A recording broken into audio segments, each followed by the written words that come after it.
जय श्रीमन नारायण। ए पर जे टिप्पणी हम करे जा रहल बा रामानुजदास श्रीमान गट्टू वेणुगोपाल स्वामी जी के द्वारा दिहल गयल बा। अध्याय 15 पुरुषोत्तम प्राप्ति योग श्लोक 18। यस्मात् क्षरम् अतीतोऽहम् अक्षरादपि च उत्तमः अतोऽस्मि लोके वेदे च प्रथितः पुरुषोत्तमः। ओम। गीताचार्य श्री कृष्ण परमात्मा अर्जुन समेत हमनी सबके पुरुषोत्तम प्राप्ति योग सिखा रहल बानी। परमात्मा कहत बाणन, हे अर्जुन, कहे कि हम नाशवान और अविनाशी दोनों से परे बानी। ऐसे वेद हमरा के परमात्मा पुरुषोत्तम कहले बा। हम जन्म मरण के चक्र में रहे वाले जीव से बड़े बानी और आत्म साक्षात्कार प्राप्त करे वाला जीव से भी बड़ बानी। यही से वेद और स्मृति के कहल गयल बा कि हम सबसे उच्च व्यक्ति हवे। यही कह के श्री कृष्ण परमात्मा ई साफ कर रहे वालन की ऊ परमात्मा हवे और ऊ हर तरह के आत्मा से अलग हवे, चाहे ऊ मूर्त होके, आत्म साक्षात्कार पावे वाला होके और मोक्ष प्राप्त भयल होके, यानी ऊ सब अवस्था में रहे वाला सब आत्मा से अलग बाड़े। यही से मन में ई दृढ़ संकल्प लेवे कि परमात्मा श्री कृष्ण परमात्मा हवे, जय श्रीमन नारायण हवे और ई मानत की कोनो दूसर शास्त्र ई सत्य के नकार नहीं सकत। हमनी के आपन जीवन में श्रीमन नारायण की प्राप्ति के आपन लक्ष्य बनाई जा और श्रीमन नारायण के आश्रय लेके श्री कृष्ण परमात्मा के वचन के श्लोक के रूप में दोहरावे की कोशिश करी जा।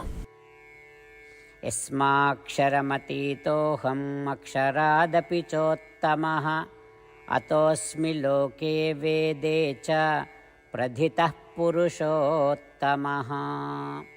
श्रीमद् भगवत गीता का पूरा सार श्री कृष्ण परमात्मा ने अध्याय 18वें के श्लोक 65 से 70 में 8 काम करे खातिर दिले बाड़े। श्री कृष्ण कहले, हम ओ लोगन से प्रेम करनी जो लोग इन 8 बातन के मान तारे। हम ओ भक्तन के हर तरह से रक्षा करब। श्री कृष्ण परमात्मा के द्वारा बोलल गईल संपूर्ण भगवत गीता सुनला के बाद अर्जुन कहले, करिष्ये वचनम त्वा, जेके मतलब बा कृष्ण मैं उही करब जौन आप कही। यही कारण बा श्री कृष्ण अर्जुन के हर तरह के सफलता आ विजय प्रदान करेले। आई परमात्मा के आपन व्रत देई कि हमनी के ये 8 गौ कर्म के पालन करी जा। ई वचन परमात्मा के देवे से बड़न कौनो पूजा तपस्या यज्ञ नहीं। हम 8 प्रण कहब जौन हमनी के करे के चाहिए। आप सब कृपया इन्हन के आपन दिमाग और दिल में सोची। श्री कृष्ण के आपन वचन देवे के ई तरीका में हमनी सबकी कल्पना करे के चाहिए कि श्री कृष्ण का चेहरा खुशी से चमकत बा और खुशी के एहसास करत बा। जय श्रीमन नारायण। यहाँ हमनी के 8 वादा बा। हमनी के पहला वादा, हे श्रीमन नारायण, आपका निर्देश के मुताबिक हम हमेशा तोहार ध्यान करब और तोहार बारे में सोचब। हमनी के दूसर वादा, हे श्रीमन नारायण, आपका सलाह का अनुसार हम हमेशा आपका भक्त रहब। हमनी के तीसर वादा, हे श्रीमन नारायण, हम आपन सब काम तोहरा सेवा के रूप में और तोहरा संतुष्टि खातिर करब। हमनी के चौथा वादा, हे श्रीमन नारायण, जैस की आप माने के कहले रहलू, हमरा बहुत विश्वास बा कि हम आपके होई और हम हमेशा आपन दोनों हाथ जोड़ के आपके नमस्कार करब और आपकी पूजा करब। हमनी के पांचवा वादा, हे श्रीमन नारायण, हमरा के तोरा बात माम एकम शरणम ब्रज 1866 याद कहले, जहाँ आप हमरा के आपन का अर्पित करे का कहा। श्रीमन नारायण, मैं हमेशा तोहरे शरण में रहब। हमनी के छठवां वादा, हे श्रीमन नारायण, हमरा के तोहरा बात माँ सुचहा 1866 याद कहले कि आप हमनी के शोक ना करे का आश्वासन दे रहे बड़े। हम अब और शोक ना करब। हमनी के 7वां वादा, हे श्रीमन नारायण, आपने हमरा खातिर श्रीमद् भगवत गीता के वितरण करके हम सबके कृपा कहले और आशीर्वाद दहले बा।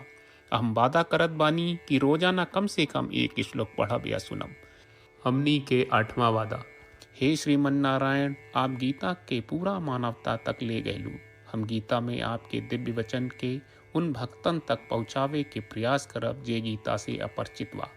हे श्रीमन नारायण, हम उई करब जौन तू करे का कहब। हम ऐसन व्यवहार करब जैसन आप चाहत बानी और हम खाली आपका खातिर काम करब।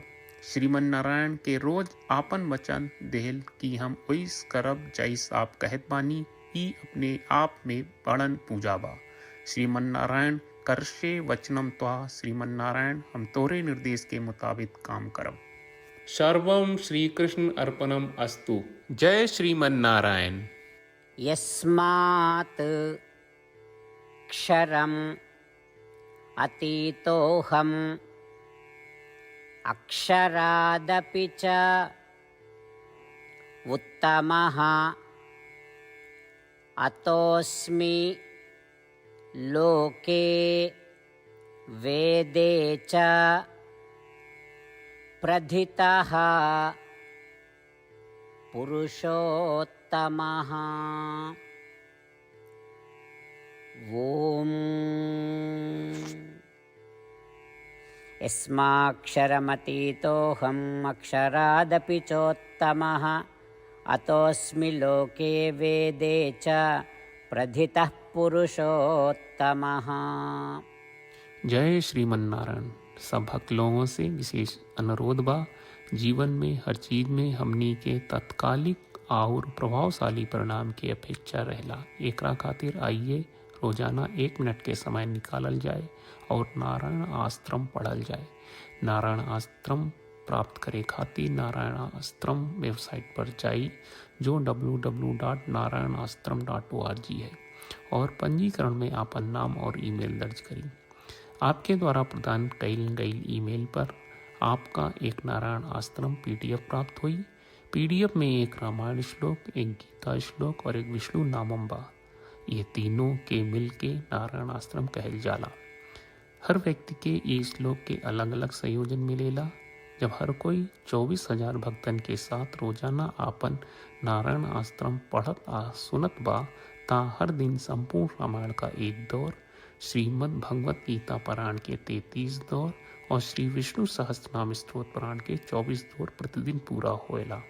ई एक बहुत ही उल्लेखनीय और विलक्षण परिणाम बा, जौन हर एक दिन ऐस करे से निकलेला।